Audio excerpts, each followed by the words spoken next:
Acabei de fazer um chocolate quente, umas bolachinhas aqui, ó. Ah, e... Ó o vidão da pessoa ali. Derrubei chocolate quente, ó. Tá tudo sujo aqui. Derrubei no nosso fogãozinho. E por que ela derrubou? Porque ela quer fazer 1000 coisas. Pera aí, ela apontou a câmera pro chão para limpar o dedo do pé. É sério? Ela quer fazer 30 coisas ao mesmo tempo, galera. Fala pra ela. É uma coisa de cada vez. Não consigo, gente, não consigo. E hoje, não fizemos nosso diário de bordo ainda. Hoje é dia 151 da nossa viagem de compra pelo Brasil.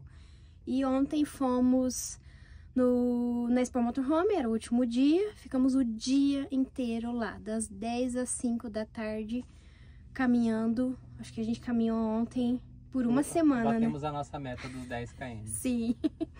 E depois... Viemos depois pro Parque das Águas. Pro Parque das Águas. Caiu água. No Parque das Águas caiu água. Rima, né? É.